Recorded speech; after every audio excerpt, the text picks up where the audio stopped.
Thank you for listening to Life Improvement Radio. You are listening to a rebroadcast of a previously recorded show.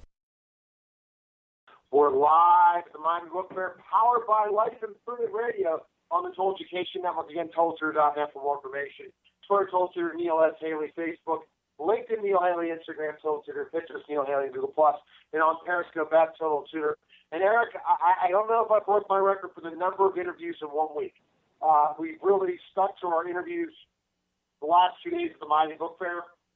I interviewed about 15 people this week, so I don't know what my record is for an entire week, but I think I'm close. Looking forward to seeing how many we pump out for the end of the weekend, but I'm really interested to see if we can ever go for that world record, see if we can break the Guinness World Book record for the most authors in one weekend. That would be fun.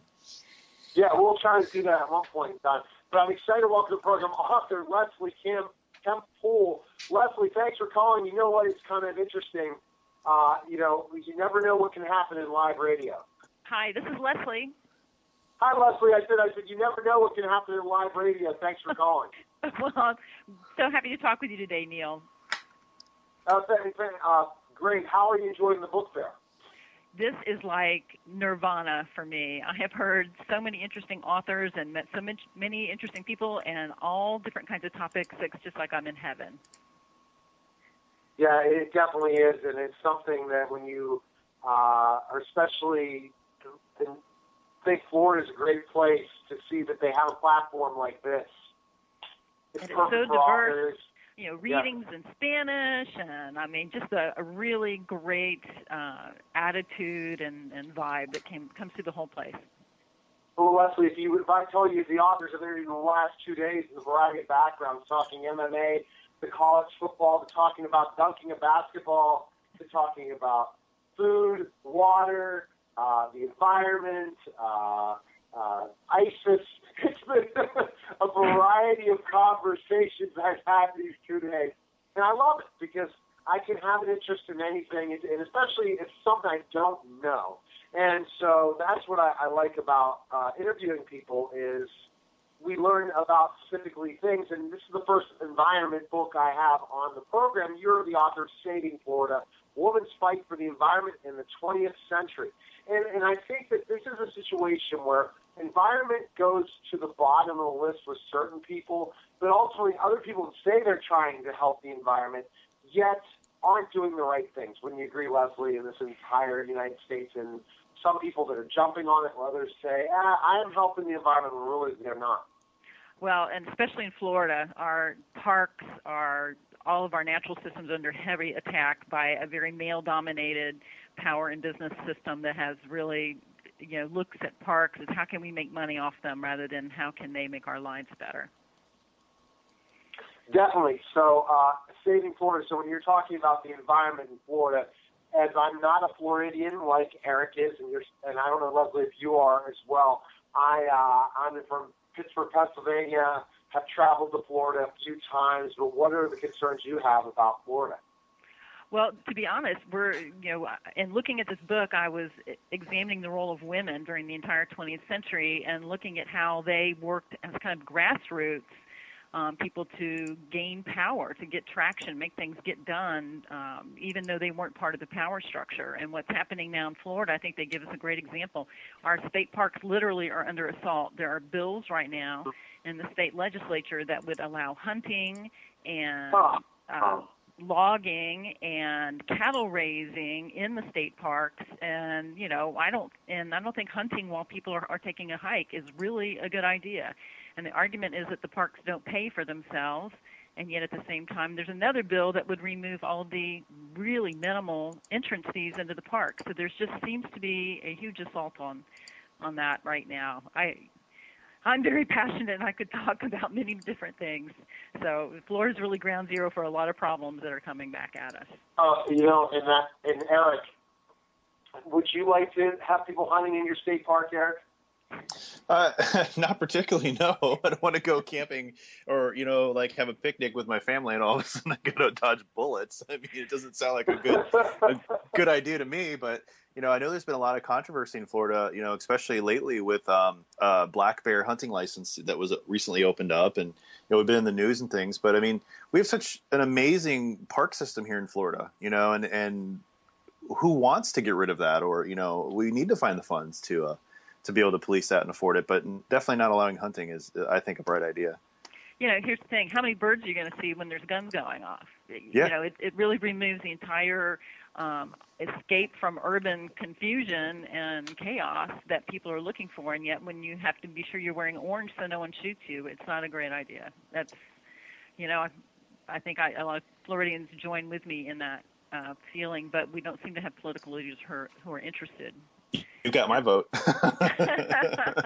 The other big controversy in Florida is this time last year, voters by a 75% margin approved a new land buying program for the state of Florida to preserve lands and to also look at trying to rehab and save our spring system. And yet the legislature this year chose not to use any of the funding and are instead diverting it to pay salaries for state park workers. Again, not following the will of the people, and people are quite angry, and now it's going to end up in the courts. Rightfully so, I would think. I think we're feeling that's our last recourse. So that's why I like to look at the women in my book, because they were dealing with similarly being ignored and disabused when they went to Tallahassee to try to get things changed, and yet they persisted and got things done. No, so what's the book research been like? Did you have to, did you have to do a lot of interviews? Was it public records? What was it like creating the storyline for the book? I worked for many years at this. I went into very dusty archives and looked at documents no one had looked at in years. I interviewed over 20 people, did official oral interviews that are now part of the University of Florida's history collection. I went through newspapers, old books, old histories.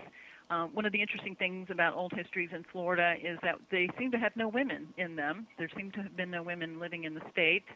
But, I'm trying to remedy that in this book as well. It was a really an act of love, and I worried that I would get tired of the subject, but instead I think I got more passionate as time went on. What do you think these women did to be able to fight for this cause, especially with the different women that you've interviewed, that you researched from, that have done and made changes? Do they have to really be brash? Do they really have to stand up for their rights, especially when people were ignoring them?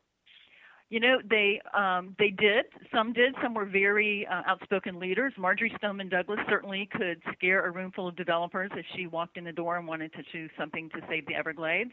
But other women, and this is the story I think hasn't been told much, worked in numbers. They worked through women's clubs.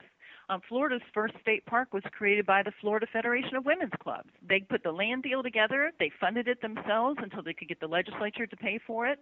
And it was the first time in the United States that women's clubbers had created a park. And that led to what is now an award-winning park system. They did petitions. They contacted the news media. They would talk to anybody who would listen to them. One woman, called it sandspur tactics, where they would go to Tallahassee and they wouldn't go away until the men did their bidding, in a sense, on different specific bills. And the men, she said, finally learned to just let the women's agenda get done early on because they just weren't going to go away. So I think it's a lesson we can use in many political arenas today. It's a kind of leadership that these women put together. Again, I feel like it's very grassroots, but they learn to work among themselves. One historian has called it the old girls network, and I think it really was true. And that's the important thing, and I think that your goal for this book, Leslie, is to show that we have to continue to fight for the environment. We always have to be concerned about what's happening in the environment and willing to band together, to come up with ideas, to form groups, to speak out when you want to save the most important things that you find important in your environment, in your city you live in, your state you live in, the park that you live in. So that's the important thing for sure. Definitely. Yeah, one of the interesting things about these women is that, sometimes the male business and power structure and I'm not meaning to be male bashing here, but it's still very male dominated. But they would very much look at, well, if we let a company pollute in the river, that's just the price of doing business. And if we let this company, pollute the air with smokestacks, we're just glad to have the industry. But women simply didn't look at it that way. They looked at it as, you are now endangering the health of my family, of my children. You're killing our estuaries that are the nurseries for our entire marine life and fishing beds. That's simply unacceptable. And we don't care what the Chamber of Commerce has to say. This is the right thing. And they were undaunted, especially when they felt like it was endangering human health. All right, where is the best place we can purchase your book and learn more about you, Leslie? Where can we go? Oh, I'm sorry. It's available on Amazon.com. I have an author page there, and I can talk on and on and on. So people are welcome to get in touch with me. I teach at Rollins College in Winter Park, Florida, and it's been a labor of love, and I hope people enjoy it and find some inspiration from it. All right, well, fantastic. Best of luck to you, and thanks for calling. Thank you so much. All right, bye-bye. All right, you're listening to Author's Corner, powered by Life Improvement Radio on the Total Education Network, and we'll be back in just a moment. Thank you for listening to Life Improvement Radio. The views expressed by show hosts or their guests are their own and shall not be construed in any way as advice from Life Improvement Radio.